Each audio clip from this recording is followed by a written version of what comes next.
वो याद नहीं है। चीनी मिल, शुगर मिल और सीमेंट का फैक्ट्री पर कब बात किए थे वो भूल गए हैं।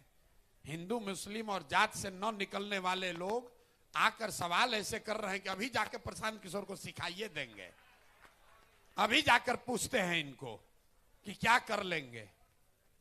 लग रहा है कि आप हमारे बेटा के ब्याह में आए हैं, हमारे बेटा का तिलक है और आप सब लोग अच्छा बताओ तो कैसे सुधार दोगे? न सुधारेंगे तो क्या कर लोगे? आप तो नरक में आप जी रहे हैं कि हम जी रहे हैं? यहां का आदमी का हालत देखिए। जो आदमी कष्ट में जी रहा है वो सवाल कर रहा है कि हम कष्ट से कैसे निकलेंगे, आप कैसे हमको निकाल लीजिएगा? हम तो निकलने ही के नहीं तैयार हैं। आपको इतना कष्ट है। कोई कह रहा है कि सिविक सेंस कैसे सुधारिएगा, कैसे सिविक सेंस सुधारिएगा? कोई बता रहा है शिक्षा कैसे सुधारिएगा। कुछ नहीं सुधरेगा जब तक आप नहीं सुधरिएगा, तब तक कुछ नहीं सुधरने वाला है। देखिए, अपने आप को प्रबुद्ध कहने वाले लोग, सबके पास टीवी, वीडियो, मोबाइल, इंटरनेट है। हम आज नहीं आए हैं बिहार में, 3 बरस से यहां पर गांव गांव घूम रहे हैं।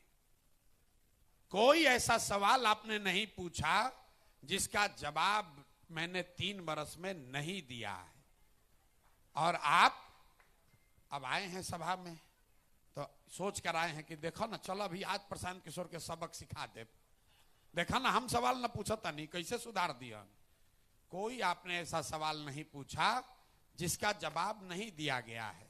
और आपकी दुर्दशा का कारण यह है कि आप जैसे लोगों के लिए ही, बिहार के आप जैसे, हम जैसे प्रबुद्धों के लिए ही ग्रीस के दार्शनिक प्लेटो ने लिखा, if you do not participate in democracy be ready to be ruled by your इंफीरियर्स।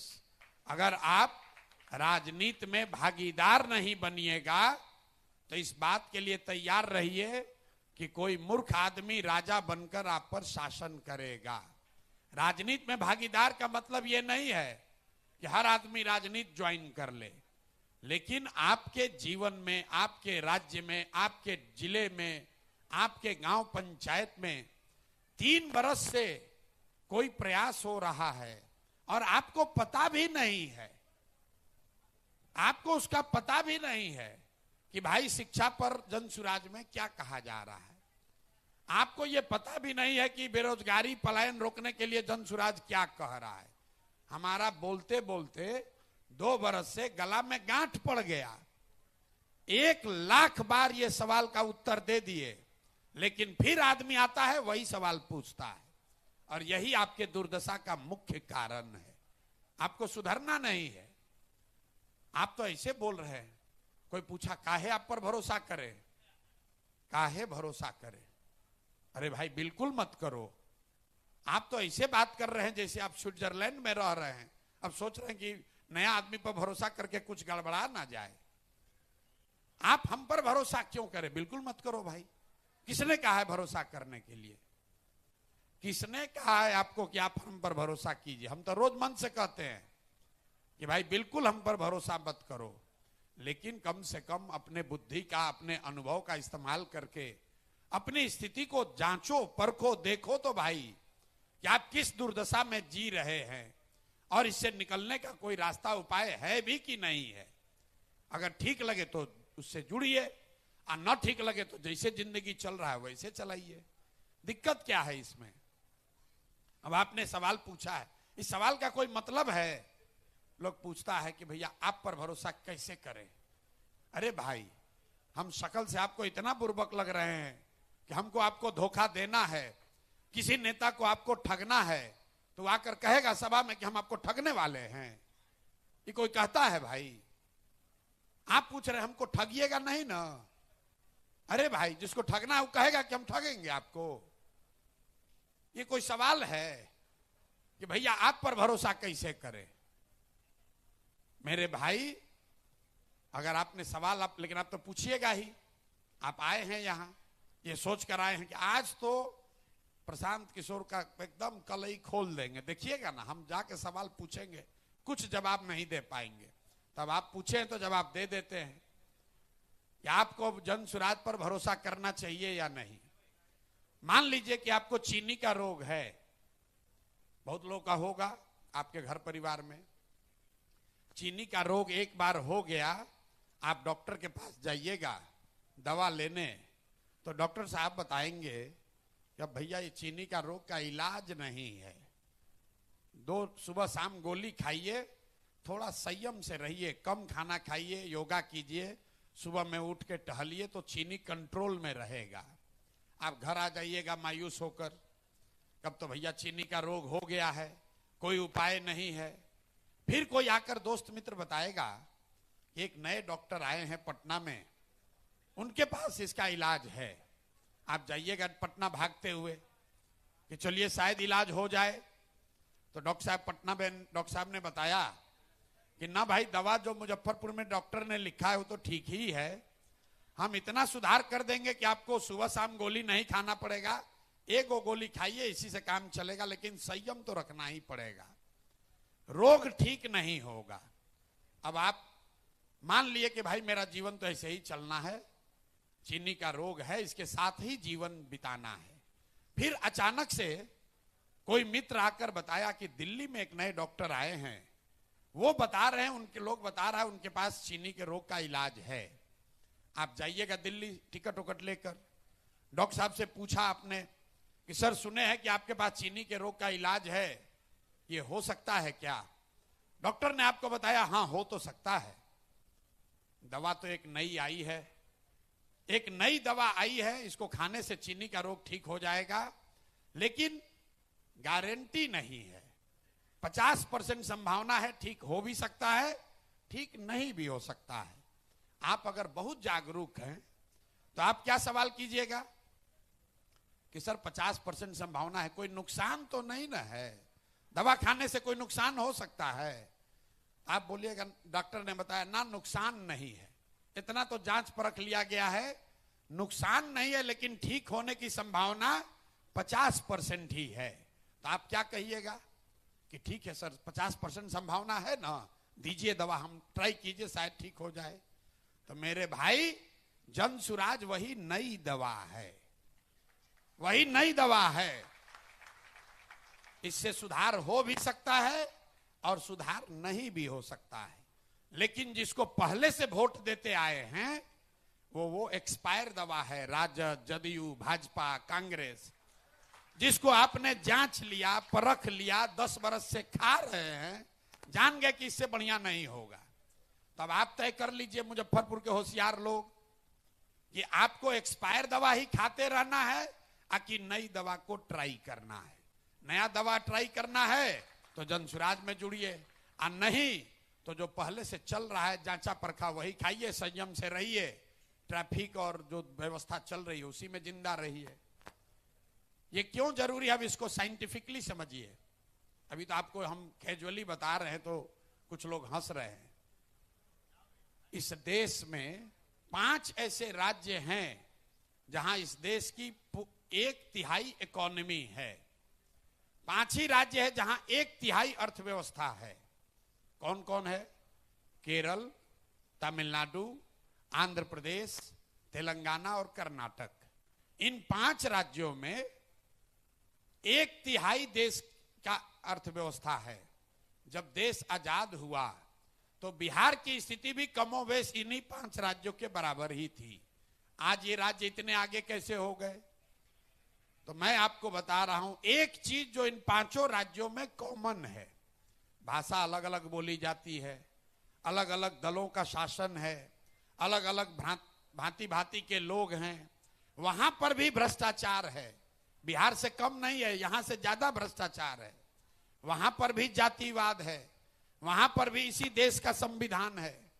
लेकिन उन 5 राज्यों में एक बात ऐसी है जो यूनिक है, वो ये कि पिछला 78 साल में उन 5 राज्यों में कोई व्यक्ति, कोई दल 10 बरस से ज्यादा मुख्यमंत्री नहीं रहा है। लोग पलटते रहते हैं, लोगों का वोट का डर नेताओं में बना हुआ है कि अगर हम काम नहीं करेंगे तो जनता हमको हरा देगी। बिहार में नेताओं के मन से वो डर ही खत्म हो गया है। वो जान रहा है कि किसी हम काम करें या न करें, जनता खुश हो नाराज हो, चुनाव आते आते रो के गा के गरिया के वोटवा उसी को देगा, वोट उसी को आप दीजिएगा। तो लोकतंत्र को अगर आप जिंदा करेंगे तो जनसुराज हो या कोई दूसरा दल है, आपको फायदा उसका होगा। जनसुराज करे या न करे, आप अभी देख लीजिए, नीतीश कुमार वृद्धों को यहां पेंशन देते थे 400 रुपया, 20 बरस से यह व्यवस्था है। उस दौरान तेजस्वी यादव जी भी यहां पर सरकार में आए, वो 400 रुपया का पेंशन बढ़ के 410 रुपया नहीं हुआ। लेकिन आज क्यों नहीं हुआ? क्योंकि नीतीश बाबू को मालूम है कि जब चुनाव होगा तो चाहे जनता कितना भी नाराज हो जाए, हम जाकर हमको खाली कहना है कि भाई देखो लालू का राज नहीं आना चाहिए, सब लोग फिर वोट दे देगा। वैसे ही हालत मुसलमानों का है। लालू जी को पता है पेंशन मिले न मिले, मुसलमानों को जाकर कहेंगे कि भाई हमको वोट नहीं दोगे, भाजपा वाला आ जाएगा, तो ये लोग फिर जाके वोट देगा। वही नीतीश कुमार आज 400 का पेंशन आपको 1100 दे रहे हैं। अभी जनसुराज जीता नहीं है, जनसुराज ने कुछ नहीं किया, ये जनता का ताकत है। क्योंकि नेता जो वहां बैठा हुआ है उसको ये डर है कि अगर हम नहीं करेंगे तो कुछ लोग भी अगर निकल गए तो हमारी गद्दी, हमारी कुर्सी चली जाएगी। जो आशा और रसोईया पटना में गए आंदोलन करने, उनको लाठी से मार के नीतीश कुमार ने ठीक करवाया, उसको घर बैठे मानदेय बढ़ा दिया गया। आपका बिजली का 125 यूनिट फ्री हो गया। ये जनसुराज ने नहीं किया, ये जनता ने किया है। जैसे ही सरकार में बैठे लोगों को ये अगर लग जाए, उनको डर हो जाए हारने का, अपने आप आपका काम होगा। और अगर ये डर खत्म हो जाए तो जनसुराज में भी जो जीत कर आएगा वो भी काम नहीं करेगा। ये मत समझिए कि खाली जदयू वाले गलत हैं, भाजपा वाले गलत हैं। अगर कल जनसुराज के लोग जीत कर आ जाएं और उसके मन में भी ये हो जाए कि हमको कोई हराएगा नहीं, तो हम भी काम नहीं करेंगे, जनसुराज का आदमी भी काम नहीं करेगा। तो इस पूरे अभियान के मूल में जो बात है कि लोकतंत्र को बिहार में जिंदा किया जाए। यहां 30 बरस से लोकतंत्र मर गया है। वोट होता है लेकिन राजनीतिक बंधुआ मजदूरी है। लालू के डर से मोदी, नीतीश और मोदी के डर से लालू।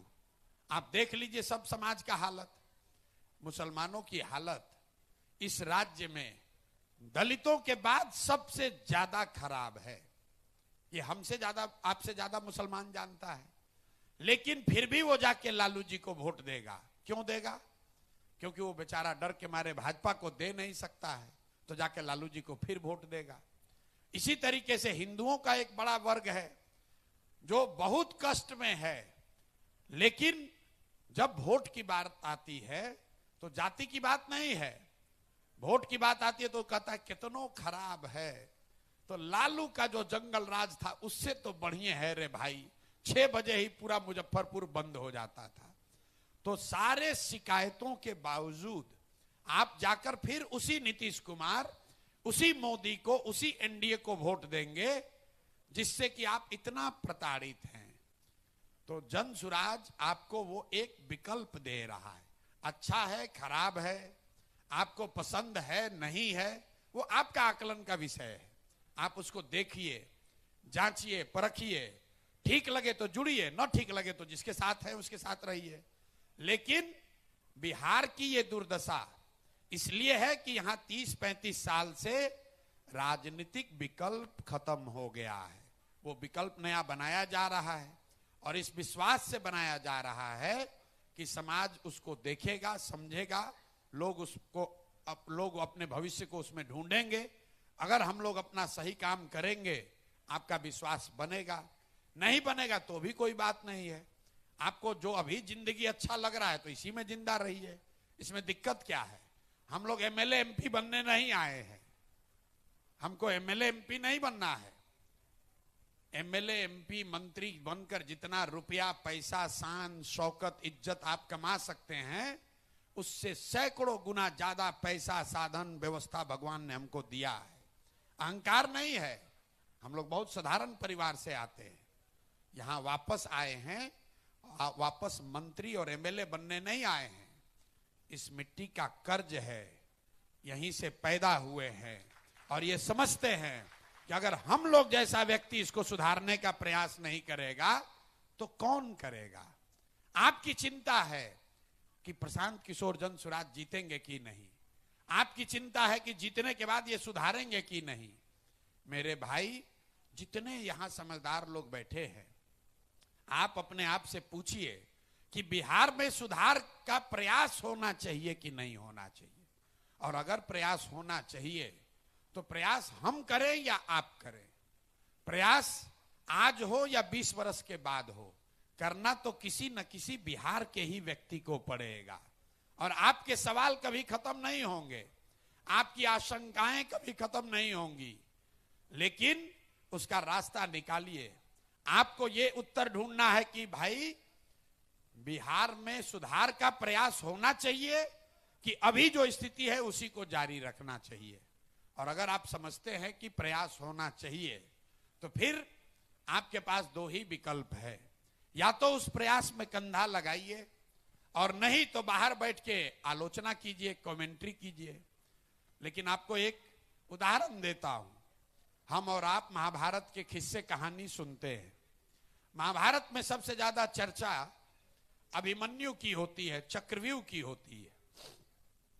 लोग बताते हैं कथा कहानी में कि अभिमन्यु चक्रव्यूह को भेद नहीं पाए।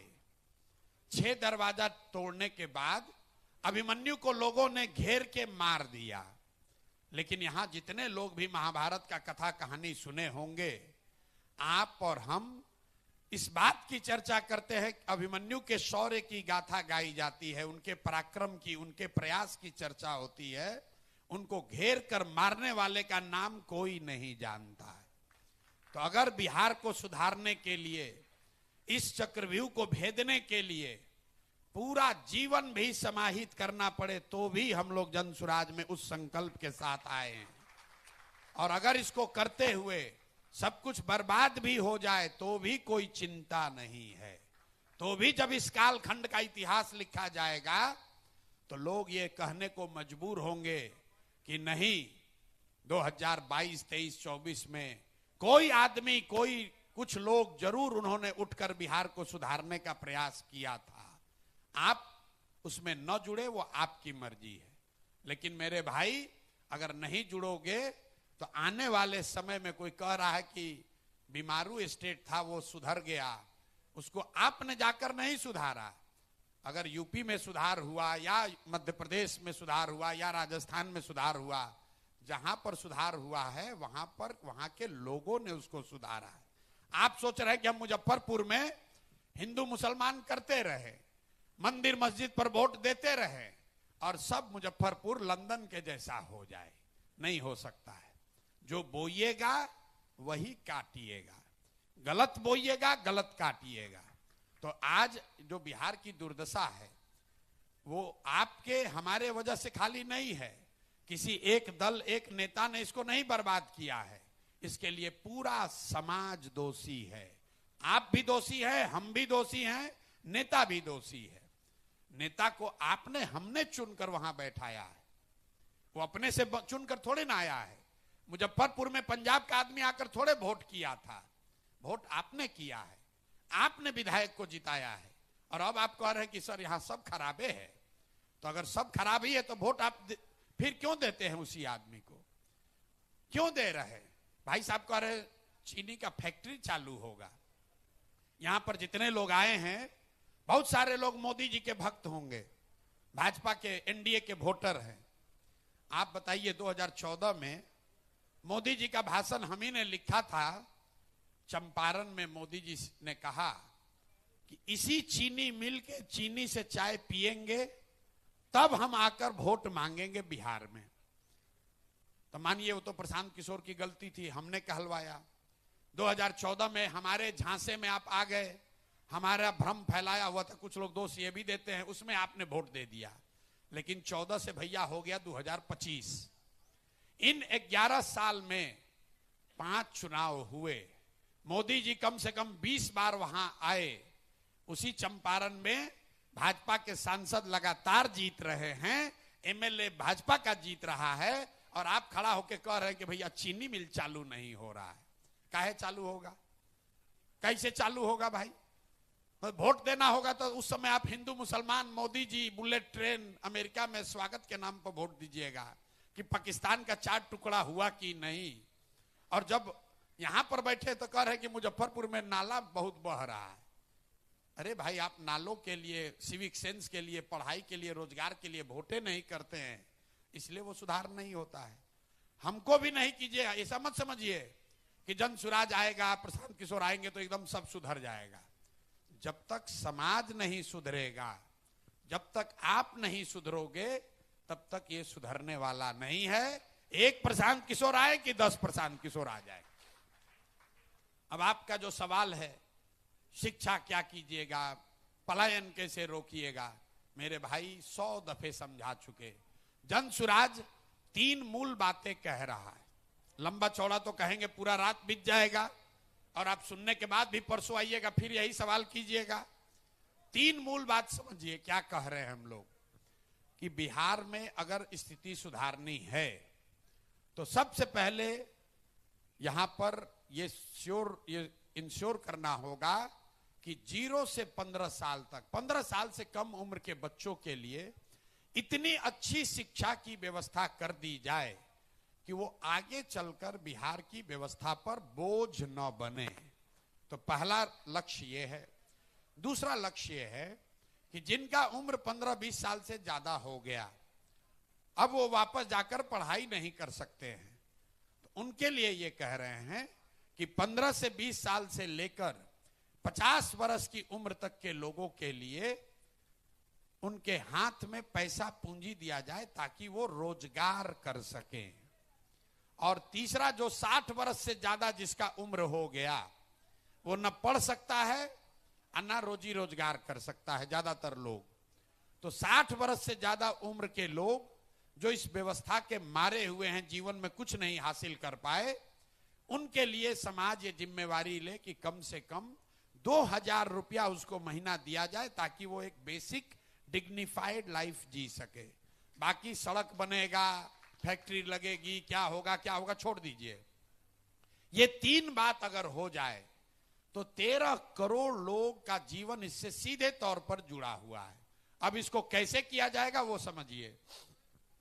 पढ़ाई कैसे सुधरेगा, पढ़ाई कैसे सुधरेगा, उसका फॉर्मूला हम लोगों ने ये दिया कि पूरे दुनिया में जो सबसे अच्छी शिक्षा व्यवस्था जहां है, वहां पर लोग ये बताते हैं, प्रमाण है कि rather than taking good school to every village, take children to the good school. मतलब हर गांव में अच्छा विद्यालय बनाने के बजाय बच्चों को अच्छे विद्यालय में लाया जाए।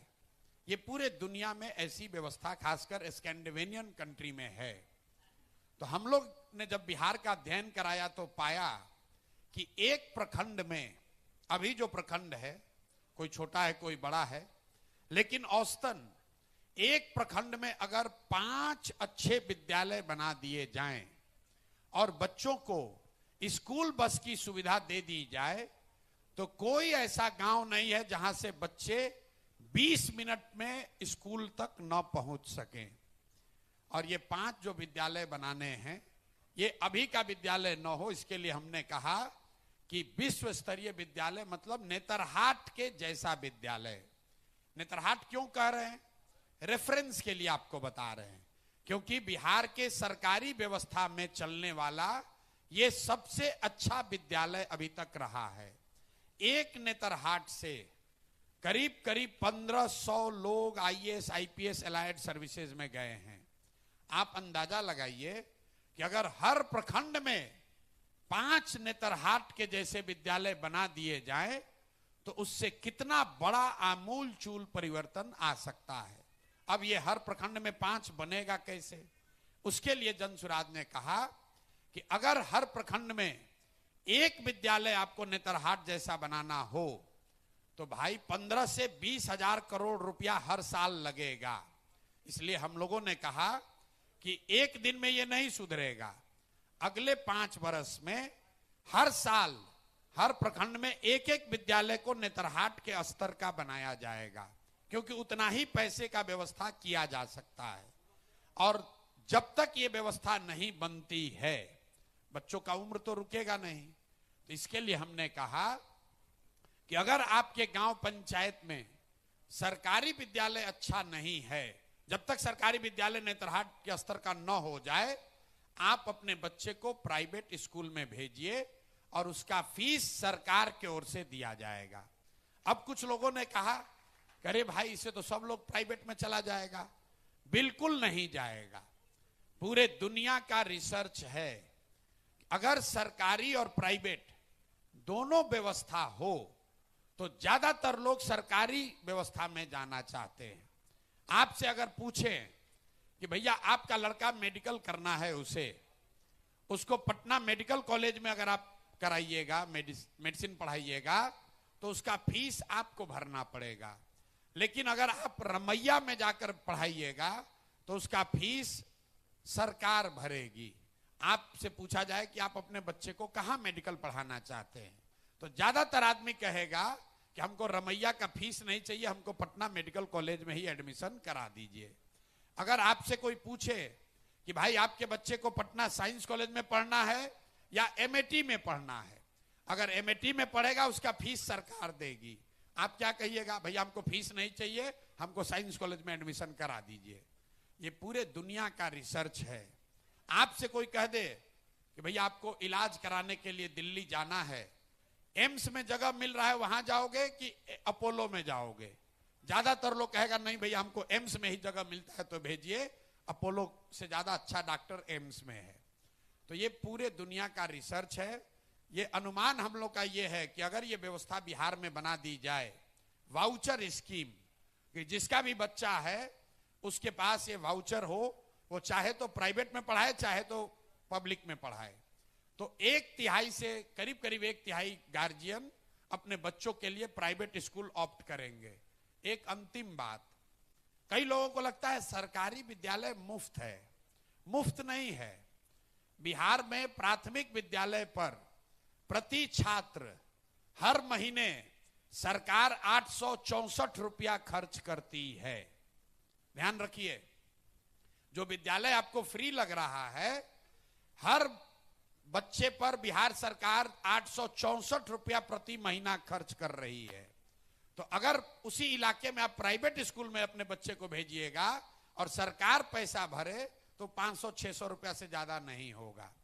तो जन सुराज की शिक्षा को सुधारने की व्यवस्था यह है कि आने वाले 10 वर्ष में बिहार के हर प्रखंड में 10 नेतरहाट के स्तर के विश्व स्तरीय विद्यालय बनाए जाए, और जब तक ये व्यवस्था बनाने में जो 10 वर्ष लगे तब तक उन लोगों को जिनके इलाके में ये व्यवस्था नहीं बनी, उनको प्राइवेट में पढ़ने का सरकार पैसा दे ताकि बच्चों का जीवन खराब न हो।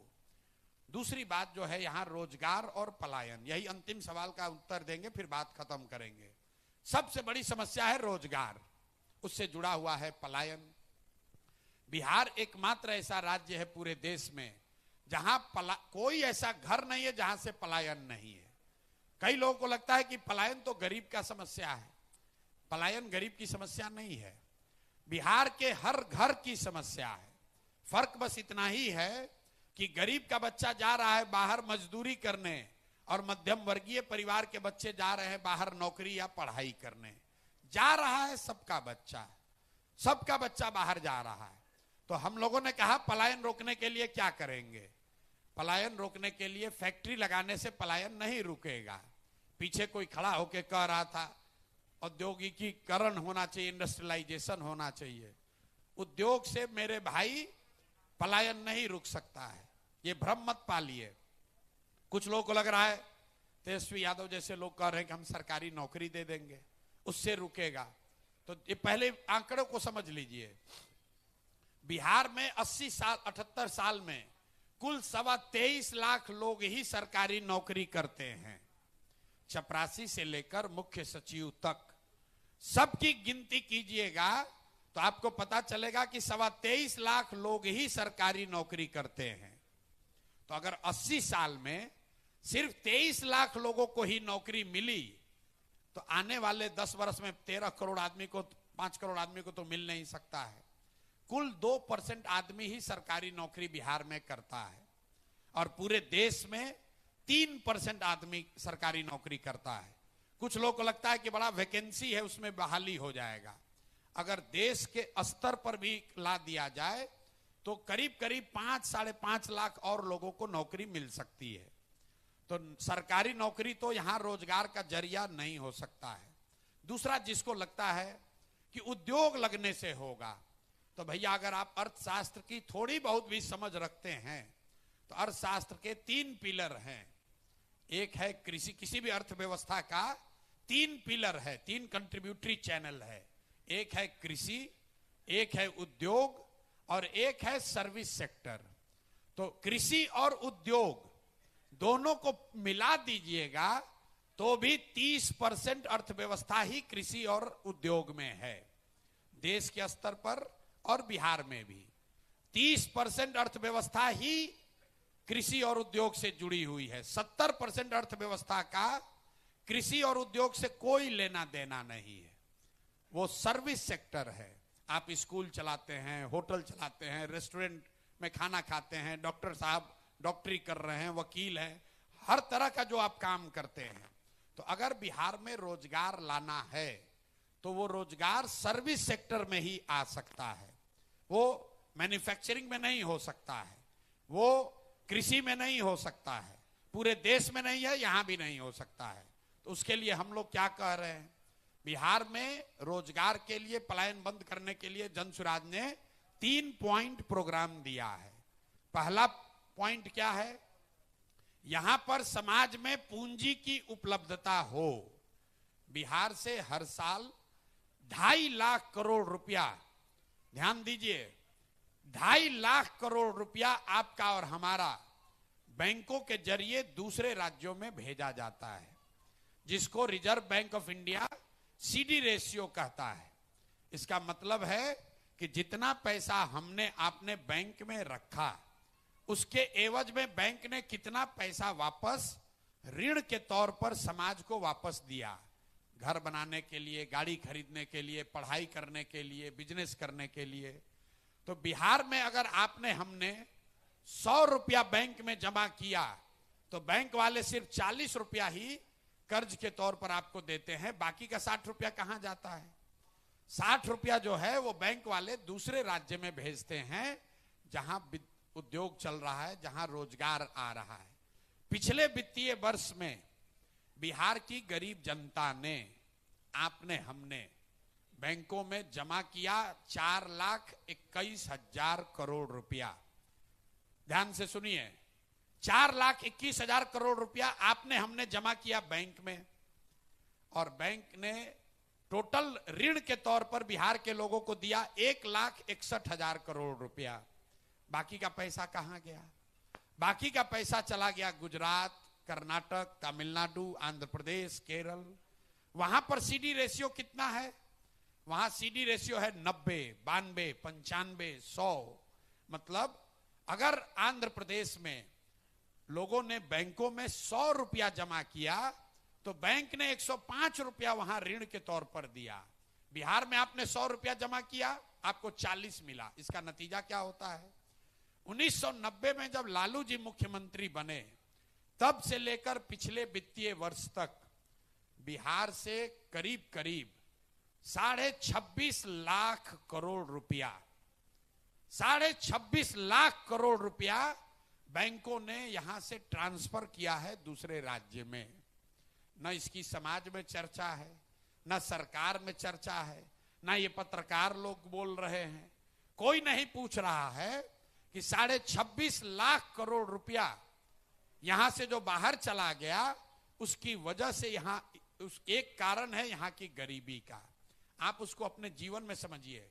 अगर आपको मोटरसाइकिल और गाड़ी खरीदने के लिए लोन न मिले तो इसमें से आधे लोग अपना गाड़ी नहीं खरीद पाएंगे।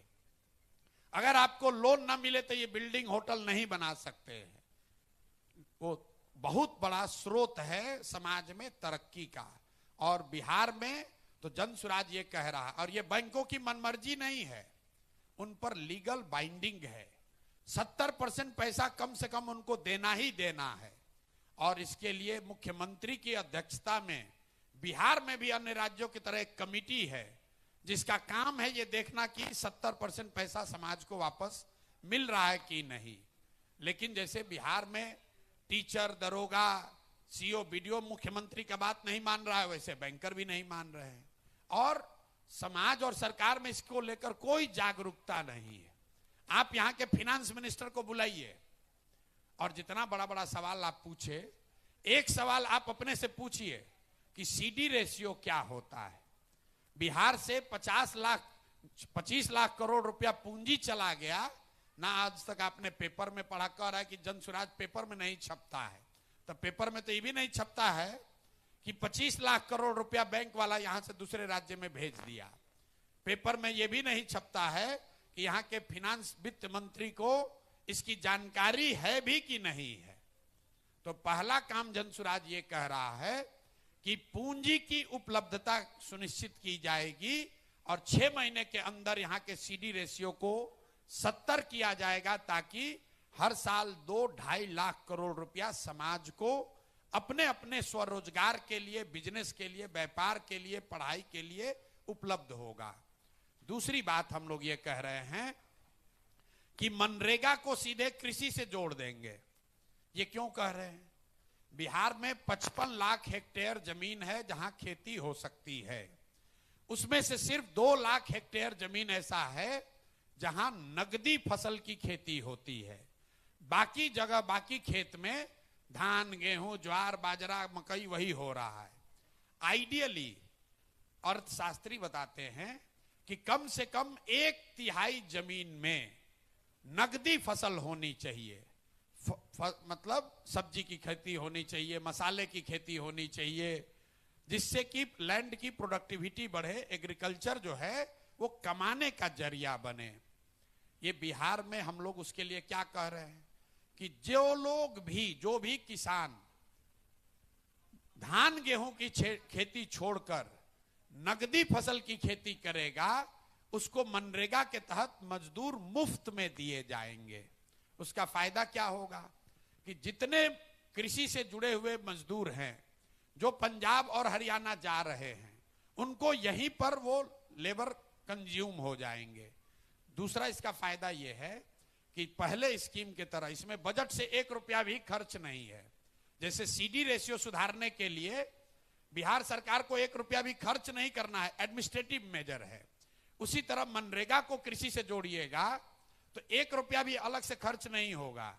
जो पैसा हम लोग दिल्ली में सरेंडर कर रहे हैं, उसी पैसे का इस्तेमाल करके लाखों मजदूरों को, यहाँ के किसानों को उपलब्ध कराया जाएगा, ताकि लोग अपनी खेती को बेहतर बनाएं। उससे जो मजदूर बाहर जा रहा है उसको यही मजदूरी मिलने लगेगी। दूसरा फायदा यह होगा कि जो मनरेगा में चोरी हो रहा है वो अपने आप बंद हो जाएगा। और तीसरा फायदा यह है कि जो पैसा हम लोग दिल्ली में सरेंडर कर रहे हैं, पिछले साल मनरेगा में बिहार सरकार का यूटिलाइजेशन है 39%। मतलब अगर 100 रुपया दिल्ली की सरकार बिहार को दे रही थी तो हम लोग 40 रुपया लेकर आए, 60 रुपया वहीं छोड़ दिए। तो जन सुराज का दूसरा फॉर्मूला है कि मनरेगा को कृषि से जोड़े और अगले 5 वर्ष में कम से कम 15 लाख हेक्टेयर में बिहार में नगदी फसल की खेती हो। लहसुन हो, प्याज हो, आलू हो, टमाटर हो, फल हो, सब्जी हो, मखाना हो, धान गेहूं की खेती को कम किया जाए और खेती को खाने वाली खेती से कमाने वाली खेती बनाई जाए।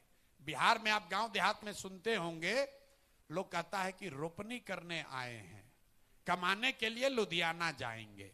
कहता है भैया कटाई लगा है, गांव में कटाई के लिए आए हैं, कमाने के लिए गुजरात जाएंगे। खेती यहां समाज की नजर में भी खाने का जरिया है। कमाने का जरिया नहीं है। तो पहली चीज हमने आपको बताई कि घर घर में रोजी रोजगार हो, उसके लिए पूंजी को उपलब्ध कराया जाएगा। दूसरा, खेती को लाभदायक बनाने के लिए खेती को खाने वाली खेती से कमाने वाली खेती बनाई जाएगी। और तीसरा और एक बड़ी चीज जो हम लोग करने की घोषणा कर रहे हैं, बहुत बड़े पैमाने पर इंटरेस्ट सबवेंशन स्कीम लेकर आना चाहते हैं। इसका मतलब क्या है? बिहार में समाज की बनावट ऐसी है कि लोग यहां पर कर्ज लेकर काम नहीं करना चाहते हैं। यहां पर कर्ज, बिहार में अगर आप आंकड़े देखिएगा तो 3 ही चीज के लिए लोग कर्ज लेते हैं। बेटी के शादी के लिए, अपना घर बनाने के लिए और अपने लड़कों को पढ़ाने के लिए। लड़कियों को पढ़ाने के लिए नहीं, लड़कों को पढ़ाना होगा तो बैंक से कर्ज लेगा, घर बनाना होगा तो कर्ज ले लेगा, और बेटी का शादी होगा तो कर्ज लेने को लोग तैयार हैं। ये सामाजिक बनावट है। गुजरात में लोग कर्ज लेकर छोटा मोटा रोजी रोजगार कर रहे हैं। तो ये एक दिन में नहीं सुधरेगा, लेकिन ये प्रवृत्ति जो है ये क्यों है समाज में, इसका अध्ययन कराया गया तो हम लोगों ने पाया कि बिहार में लोग मूलधन से ज्यादा ब्याज से डरते हैं। धंधा पानी नहीं करता है, सोचता है कि पैसा लेंगे कर्ज, ब्याज बहुत बढ़ जाएगा, उसमें बर्बाद हो जाएंगे। तो उसको खत्म करने के लिए जन सुराज ये कह रहा है कि अगर हम लोग की व्यवस्था बनी तो हर वो व्यक्ति जो रोजी रोजगार के लिए छोटा मोटा रोजी रोजगार व्यापार करना चाहता है, उसको 10% ब्याज नहीं लगेगा, उसको 4% ब्याज पर ही लोन मिलेगा। इसका फायदा क्या होगा? इसका फायदा ये होगा कि बिहार सरकार की बजट से, बिहार सरकार का बजट है 3,16,000 करोड़। अगर उस बजट से हमने 6,000 करोड़ रुपया निकाला, 6,000 करोड़ रुपया का अगर हम प्रावधान कर दें बजट में, तो 1,00,000 करोड़ रुपया लोगों को रोजी रोजगार के लिए मिल जाएगा। तो ये चीज हम लोग शुरू करना चाहते हैं ताकि आने वाले जेनरेशन में, महिलाओं में, युवाओं में पैसा लेकर रोजी रोजगार करने की प्रवृत्ति बढ़े। हर आदमी टीटी बनने के लिए, क्लर्क बनने के लिए, नौकरी पाने के लिए अपना जीवन बर्बाद न करे। तो ये 3 चीज अगर हम लोग करेंगे, और हमारे साथ जितने अर्थशास्त्री दुनिया में बहुत बड़े बड़े लोग जो मेरे साथ काम कर रहे हैं, कंप्यूटर में इसको अंग्रेजी में कहते हैं, अगर सिमुलेट करके देखिएगा कि अगर ये 3 चीज कीजिएगा तो क्या होगा 3 बरस में, 4 बरस में।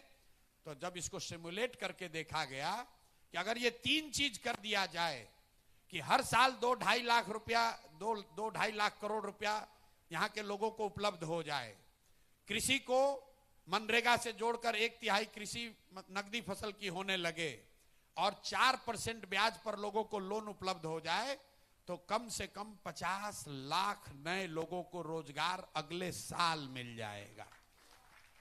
इसीलिए जन सुराज कह रहा है कि अगर हम लोग की व्यवस्था बनी तो साल भर के अंदर पलायन को रिवर्स कर देंगे, लोग बाहर से आकर यहां नौकरी रोजगार करेंगे। तो इसका मतलब यह नहीं है कि चीनी का फैक्ट्री नहीं चलेगा, इसका मतलब यह नहीं है कि यूनिवर्सिटी नहीं बनेगा, लेकिन वो हमारी प्राथमिकताओं में ऊपर नहीं है। कुछ लोगों ने कहा, आरजेडी वालों ने, कि प्रशांत किशोर कह रहे हैं कि स्कूल अच्छा बनाएंगे, हम लोग वर्ल्ड क्लास यूनिवर्सिटी बनाएंगे। देखिए बेवकूफ लोगों का हालत। अभी जातीय जनगणना हुआ, 500 करोड़ रुपया लगाकर इन लोगों ने जातीय जनगणना कराई। उस जनगणना में क्या निकला? इनके सामाजिक न्याय, और किसी ने सवाल पूछा कि आप मनुवादी सरकार ला रहे हैं। मेरे भाई, जो सामाजिक न्याय का राजनीति यहां करता है, 30 बरस से आरक्षण और सामाजिक न्याय के राजनीति के बाद अभी उनका जो जातीय जनगणना है वो बता रहा है कि 3%, ध्यान दीजिए, 3% दलित समाज के बच्चे 12वीं पास करते हैं बिहार में। 5% से कम अति पिछड़ा समाज के बच्चे 12वीं पास करते हैं, और 7% से कम मुसलमानों के बच्चे 12वीं पास करते हैं। सामान्य वर्ग में 15%। पूरे बिहार में 10% बच्चे भी 12वीं पास नहीं कर रहे हैं। तो जब भी आपको लगता है भैया यूनिवर्सिटी बनना चाहिए, लेकिन अगर आप यूनिवर्सिटी बना भी दें तो 90% विद्यार्थी तो जब 12वीं नहीं पास कर रहा है तो यूनिवर्सिटी में पढ़ेगा कौन? उस यूनिवर्सिटी में सिर्फ यहाँ के पैसे वाले लोगों का फायदा होगा, समाज का कोई फायदा नहीं है। इसलिए यूनिवर्सिटी बनना है, लेकिन जब तक आप स्कूल की व्यवस्था नहीं सुधारेंगे तब तक यूनिवर्सिटी बनाने का फायदा नहीं है। इसी तरीके से हम लोग जो पैसा देने की बात कह रहे हैं, कोई फ्री भी नहीं है। हम सिर्फ 60 साल से ज्यादा उम्र के महिला पुरुष को 2000 रुपया देने की बात कह रहे हैं। अभी सरकार 1100 रुपया दे रही है, इसको 2000 अगर करेंगे तो करीब करीब 6000 करोड़ रुपया हमको एक्स्ट्रा लगेगा। वो बजट का हुआ 2%। इसके मुकाबले तेजस्वी यादव क्या कह रहे हैं कि हम 2500 रुपया, आपके विधायक हैं कांग्रेस के, तो आप लोग को देखना चाहिए, 2500 रुपया सबको देंगे, सारी महिला को। अब इसके लिए आपको अर्थशास्त्री नहीं बनना है, अपना कैलकुलेटर मोबाइल निकालिए और उसको जरा गुना कर लीजिए। बिहार में 6 करोड़ महिलाएं हैं, अगर बच्चियों को हटा भी दें तो भी 4.5 करोड़ महिला होती है। 4.5 करोड़ महिला को हर महीने 2500 रुपया दीजिएगा तो 4.5 करोड़ गुने 2500 गुने 12 कीजिएगा तो 1,50,000 करोड़ रुपया से ज्यादा हो गया। अब आप बताइए कि जब बिहार सरकार का बजट ही नहीं है उतना, तो उतना पैसा आपको देगा कैसे? और आपने सवाल किया कि आप पर भरोसा क्यों करें। मेरे भाई, ये तो आपको सामने दिख रहा है कि आदमी ठगेगा। जब पैसा ही है 100 रुपया और कह रहा है कि 150 दे देंगे, तो इसका मतलब है कि आपको सरकार बनने के बाद ठगेगा। लेकिन फिर आप वोट दे दीजिएगा, अब फिर कहिएगा देखिए ना वादा खिलाफी कर दिया। वो वादा खिलाफी नहीं। इसके मुकाबले हम लोग क्या कह रहे हैं, सिर्फ 2% पैसा ही बजट का हम खर्च करने जा रहे हैं इंटरेस्ट सबवेंशन पे। सिर्फ 2% पैसा ही हम बुजुर्गों के पेंशन पे खर्च करेंगे, बाकी कोई पैसा फ्री भी नहीं देने वाले हैं। बिजली का जो ये इन्होंने किया है नीतीश कुमार, ये भी बिहार का भट्ठा बैठा देगा। बड़े बड़े राज्य पंजाब और महाराष्ट्र की वित्तीय स्थिति बर्बाद हो गई फ्री बिजली के चक्कर में। क्योंकि इसमें होता ये है, आप पैसा दे दीजिए, लेकिन जब अगर आपने बिजली फ्री कर दिया तो लोग बिजली का मिसयूज करने लगते हैं। जिसका कंजम्पशन 70 आ रहा था, अब उसका 125 यूनिट होगा। अब आप उसकी चिंता ही नहीं करेंगे। फ्री से समाज नहीं बदलेगा। एक अंतिम बात कह के अपनी बात खत्म करेंगे। बिहार का अगर गौरवशाली इतिहास वापस लाना है तो उसका आधार फैक्ट्री नहीं हो सकती है, उसका आधार सीमेंट और स्टील और चीनी का फैक्ट्री नहीं हो सकता है। जब बिहार का गौरवशाली इतिहास था तब बिहार की पहचान ज्ञान की भूमि की थी। बिहार की पहचान नालंदा था, बिहार की पहचान विक्रमशिला था। तो अगर बिहार को फिर से पुनर्स्थापित करना है तो ज्ञान आधारित इकोनॉमी, शिक्षा आधारित, ज्ञान आधारित अर्थव्यवस्था से ही बिहार का कल्याण हो सकता है। एक एग्जाम्पल आपको देते हैं। आप लोग कहते हैं केरल की नर्स, आपने सुना होगा कि सब केरल की लड़कियां हैं नर्स हैं। हम लोग का लक्ष्य है कि बिहार में हर साल 5 लाख बच्चियों को नर्सिंग की ट्रेनिंग दिलाई जाए ताकि 5 लाख लड़कियां नर्स बने। हर ब्लॉक में यहां पर आप पैरामेडिक्स के, नर्सिंग के, मेडिकल के, इंजीनियरिंग के, आईटीआई के स्कूल कॉलेज खोलना चाहते हैं। हम सीमेंट फैक्ट्री खोलने में मेरा कोई दिलचस्पी नहीं है, सीमेंट फैक्ट्री नहीं बनाना चाहते हैं। बिहार में ब्लू कॉलर जॉब की जरूरत नहीं है।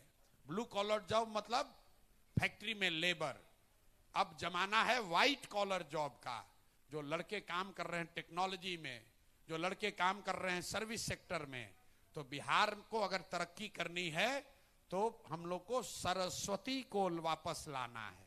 जब तक सरस्वती नहीं आएंगी तब तक ये सारा बाजीगरी करने से कुछ होने वाला नहीं है। जब सरस्वती की कृपा होगी तो लक्ष्मी अपने आप आ जाएंगी। तो गरीबी से अगर निकलना है तो शिक्षा को सुधारना जरूरी है। जब शिक्षा को सुधारेंगे अपने आप आगे का रास्ता खुल जाएगा। इसी बिहार में आप और हम अगर थोड़ा बहुत भी पढ़ लिए तो हम लोग इस व्यवस्था पर बोझ नहीं हैं, अपने पैर पर खड़े हैं। तो गरीबी से निकलने के जो 3 रास्ते हैं, या तो आपके पास पढ़ाई हो, या कृषि योग्य जमीन हो, या रोजी रोजगार करने के लिए पैसा पूंजी हो।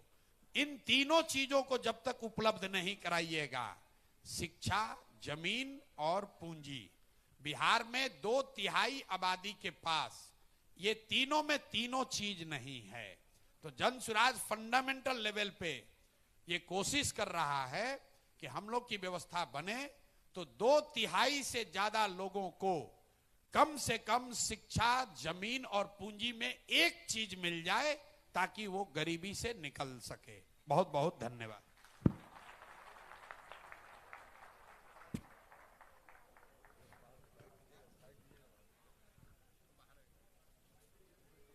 आप तमाम साथी जो यहाँ आए हैं, आप सबों का बहुत बहुत धन्यवाद।